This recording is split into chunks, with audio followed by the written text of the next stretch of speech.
ലൈഫിൻ്റെ മറ്റൊരു വീഡിയോയിലേക്ക് എല്ലാവർക്കും സ്വാഗതം. നിങ്ങൾക്കെല്ലാം അറിയാവുന്നതുപോലെ കഴിഞ്ഞ ആഴ്ച നമ്മുടെ അമേരിക്കയുടെ ബർത്ത്ഡേ ആയിരുന്നു, ജൂലൈ 4th. ഇവിടെ എല്ലാവരും വളരെ വലിയ ഫംഗ്ഷനായിട്ട് ആഘോഷിക്കുന്ന ഒരു വീക്കെൻഡാണ്. ഇപ്പോൾ കോവിഡൊക്കെ ആയതുകൊണ്ട് നമുക്ക് പുറത്തൊന്നും പോകാൻ പറ്റിയല്ല. അപ്പം ഞങ്ങളൊരു നാടൻ സദ്യയായിട്ട് വീട്ടിൽ ആഘോഷിച്ചേക്കാന്ന് കരുതി. ഉള്ളത് കൊണ്ട് ഓണം പോലെ, ഇതാണ് ഇന്നത്തെ നമ്മുടെ മോട്ടോ. നമ്മുടെ വീട്ടിലുണ്ടാക്കിയ കുറച്ച് പച്ചക്കറികളും അത്യാവശ്യ സാധനങ്ങളും ഒക്കെ കൂട്ടി നമുക്ക് ഒരു സദ്യ കഴിക്കാം.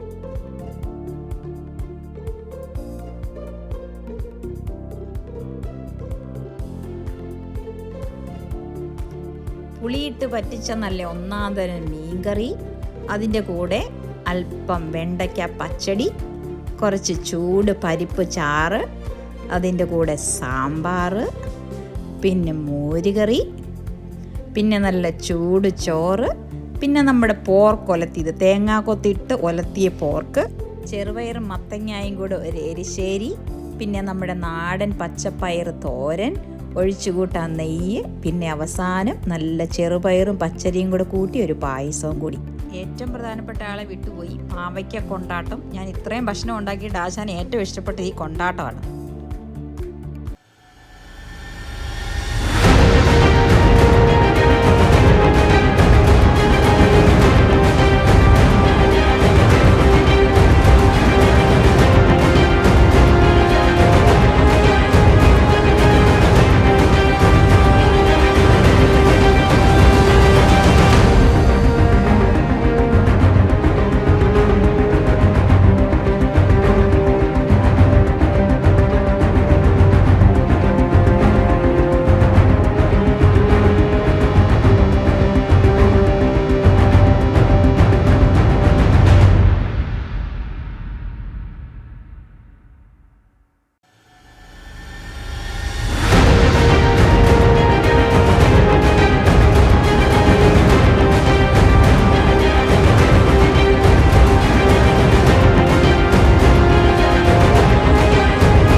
ഇനി നമുക്ക് പയ്യെ കഴിച്ചാലോ. നമ്മുടെ പറമ്പിൽ നിന്ന് വെട്ടിയെടുത്ത നല്ല വാഴയിലക്കകത്ത് കറികളെല്ലാം നിരന്നു കഴിഞ്ഞു. പരിപ്പ് ചാറ് ഒഴിച്ചു, ചൂടോടെ കുറച്ച് നെയ്യ് ഒഴിച്ചുണ്ണാം, പിന്നെ കുറച്ച് സാമ്പാർ ഒഴിച്ച് നല്ല കുഴച്ച് ആ ചോറങ്ങോട്ട് ഉണ്ണാം. ഇനി ഇതിൻ്റെ കൂട്ടത്തിൽ ശകലം മോരുകറിയും, പിന്നെ നമ്മുടെ പുളിയിട്ട് വെച്ച മീൻകറിയുടെ കുറച്ച് ചാറും, പിന്നെ നമ്മൾ ഉണ്ടാക്കി വെച്ചേക്കുന്ന പാവയ്ക്ക കൊണ്ടാട്ടവും വെണ്ടയ്ക്ക പച്ചടിയും നമ്മുടെ എരിശ്ശേരിയും പച്ചപ്പയർ തോരനും, പിന്നെ നമ്മുടെ തേങ്ങാക്കൊത്തിട്ട് ഉലർത്തി വെച്ചിരിക്കുന്ന പന്നിയിറച്ചിയും എല്ലാം കൂടെ കൂട്ടി നമുക്കൊരു പിടി അങ്ങോട്ട് പിടിക്കാം. എങ്ങനെയുണ്ട് നമ്മുടെ ഉള്ളത് കൊണ്ട് ഓണം പോലെ സദ്യ? ഇനി നമുക്കൊരല്പം പായസവും കൂടെ കഴിച്ചാൽ എല്ലാം പൂർത്തിയാവും. ഊണൊക്കെ കഴിഞ്ഞ് അറിയാതെ സോഫായിൽ ഇച്ചിരി ഇരുന്നു പോയി. അത് കഴിഞ്ഞ് ആദ്യം ഓർത്തൊരു സിനിമ കാണാം. അത് കഴിഞ്ഞപ്പോൾ പുറത്തെവിടെയെങ്കിലും ഒന്ന് പോയാലോ, ചായ കുടിക്കാറാകുമ്പോഴത്തേക്ക് തിരിച്ചു വരാം. ആ പരുവത്തിൽ ഞങ്ങൾ ഒറ്റ ചാട്ടം ചാടി. കോവിഡ് അല്ലേ, ഒരു മനുഷ്യനെയും കാണാനും പറ്റിയല്ല, പുറത്തിറങ്ങാനും പറ്റിയല്ല. ഇട്ട ഉടുപ്പ് തന്നെ മതിയും തീരുമാനിച്ചു. ഞങ്ങൾ അന്നേരം ഇറങ്ങി. നമ്മുടെ വീട്ടിൽ നിന്ന് ഏകദേശം 1 മണിക്കൂറോളം ദൂരെയുള്ള ഗാൽവെസ്റ്റൺ ഐലൻഡിലേക്കാണ് നമ്മളിന്ന് പോകുന്നത്. 1800കളിലും 1900കളിലും ഒക്കെ വളരെ കത്തി നിന്നിരുന്ന ഒരു തുറമുഖ നഗരമായിരുന്നു. വ്യാവസായികമായി ഒത്തിരി ഉയർന്നു നിന്നിരുന്ന ഒരു തുറമുഖ നഗരമായിരുന്നു ഗാൽവെസ്റ്റൺ. അതിനുശേഷം ഈ അടുത്ത കാലത്ത് ഉണ്ടായ പല വെള്ളപ്പൊക്കങ്ങളും ഹരിക്കെയിൻ കത്രീന പോലെയുള്ള പല പ്രകൃതിക്ഷോഭങ്ങളും പ്രധാനപ്പെട്ട വ്യവസായങ്ങളെയും മറ്റ് മെയിൻ ലാൻഡിലേക്ക് മാറ്റാനായിട്ട് പ്രേരിപ്പിച്ചു. അതുകൊണ്ട് പ്രധാനമായും ഇപ്പോൾ ഗാൽവെസ്റ്റൺ ഒരു ടൂറിസ്റ്റ് നഗരമാണ്. അമേരിക്കയുടെ ഉള്ളിലുള്ള പല സ്ഥലങ്ങളിൽ നിന്നും പുറത്തുനിന്നുള്ള ആളുകളൊക്കെ സമ്മർ ആഘോഷിക്കാനൊക്കെ ആയിട്ട് എല്ലാ വർഷവും വരുന്ന ഒരു ടൂറിസ്റ്റ് പ്ലേസാണ് ഗാൽവെസ്റ്റൺ. ഒരു 1-2 ആഴ്ച മുമ്പ് വരെ ഈ ബീച്ചൊക്കെ വളരെ ആക്റ്റീവായിരുന്നു. അത് കഴിഞ്ഞ് ഇപ്പോൾ ഒരു നിയമം വന്നിട്ടുണ്ട്, ബീച്ചിലൊന്നും ആരും പോകരുത്, അവിടെ എല്ലാം ബ്ലോക്ക് ചെയ്തേക്കുവാന്ന്. അവിടെയൊക്കെ എങ്ങനെയാണെന്ന് കാണാനൊക്കെ വേണ്ടിയാണ് നമ്മൾ പോകുന്നത്. ആരെങ്കിലും ബീച്ചിൽ നിയമമൊക്കെ തെറ്റിച്ച് വന്നിട്ടുണ്ടോ, എന്നാ സംഭവം എന്നൊന്നും നമുക്ക് പോയി നോക്കാം. നമുക്ക് പുറത്തിറങ്ങാനും ജനൽ തുറക്കാൻ പോലും ഒരു പ്ലാനും ഇല്ല. നമ്മൾ ഈ കാറിനകത്തിരുന്നുകൊണ്ട് പുറമൊക്കെ ഒന്ന് കണ്ടിട്ട് തിരിച്ചു വരാം. ഏകദേശം 1 മണിക്കൂറോളം എടുത്തു നമ്മളിവിടം വരെ എത്താനായിട്ട്. നമ്മളിപ്പോൾ മെയിൻ ലാൻഡിൽ നിന്ന് ഐലൻഡിലേക്ക് കടക്കുന്ന ബ്രിഡ്ജിലാണ്. നമ്മുടെ വഴിയൊക്കെ വളരെ വിജനമാണ്, വണ്ടികളൊന്നും കാര്യമായിട്ടില്ല.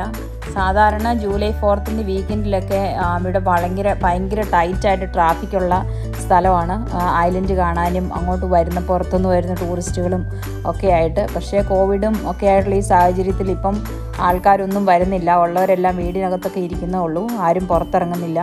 ഇതിപ്പം നമ്മൾ ജസ്റ്റ് എവിടെ ഒന്ന് വന്ന് കണ്ടിട്ട് പോകാൻ വേണ്ടി വന്നതാണ്, നമുക്കും പുറത്തിറങ്ങാൻ പറ്റിയല്ല. നമ്മൾ ബീച്ചിലേക്കുള്ള അഡ്രസ്സാണ് വെച്ചിരിക്കുന്നത്.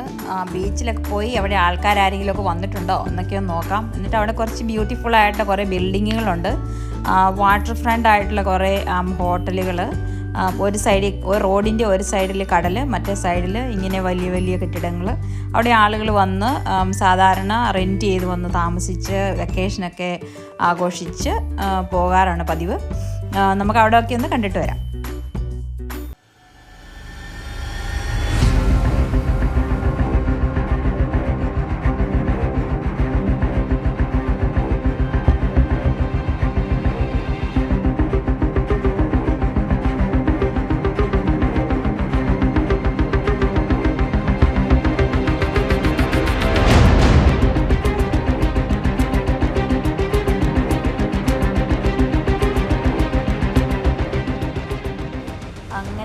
പറഞ്ഞ് നമ്മൾ ഏകദേശം ബീച്ചിൻ്റെ അടുത്തെത്താറായി. എനിക്ക് അകലേന്ന് ബീച്ച് കാണാം, നിങ്ങൾക്കും കാണാറായി. ഒരൊറ്റ മനുഷ്യരില്ല ബീച്ചിൽ, മൊത്തം വിജനമായിട്ട് കിടക്കുന്നു. കമ്പിയൊക്കെ വെച്ച് അവിടെ എല്ലാം ബ്ലോക്ക് ചെയ്തേക്കുക, ഒരു മനുഷ്യർ പോലും താഴത്തോട്ട് ഇറങ്ങിയിട്ടില്ല. 1-2 പേരൊക്കെ പുറത്തൂടെ മറ്റേ റോഡിൻ്റെ സൈഡിൽ കൂടെ നടപ്പുണ്ട്, അല്ലാതെ ഒരു മനുഷ്യരും ഇല്ല. ഇത്രയും വിജനമായിട്ട് ഈ ബീച്ച് ഞാൻ ഇതുവരെ കണ്ടിട്ടില്ല. കടലിൻ്റെ സൗന്ദര്യമൊക്കെ ആസ്വദിച്ച് ഇതിൻ്റെ കരയിൽ കൂടി കുറച്ച് നേരം വണ്ടി ഓടിച്ച് കെട്ടിടങ്ങളൊക്കെ ഒന്ന് കണ്ടിട്ട് നമുക്ക് തിരിച്ചു പോകാം.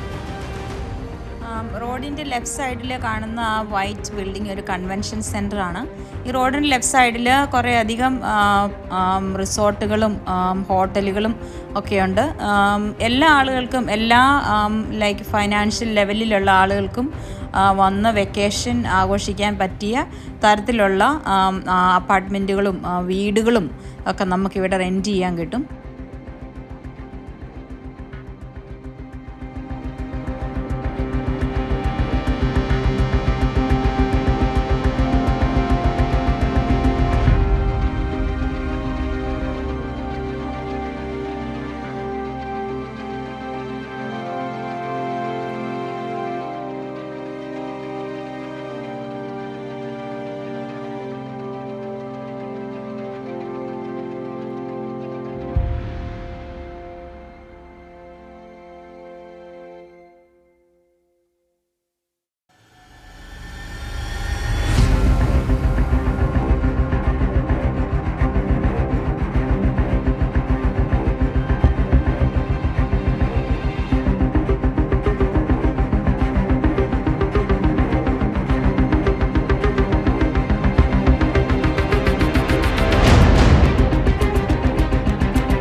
ഏകദേശം അവസാനിപ്പിക്കാനുള്ള സമയമായി.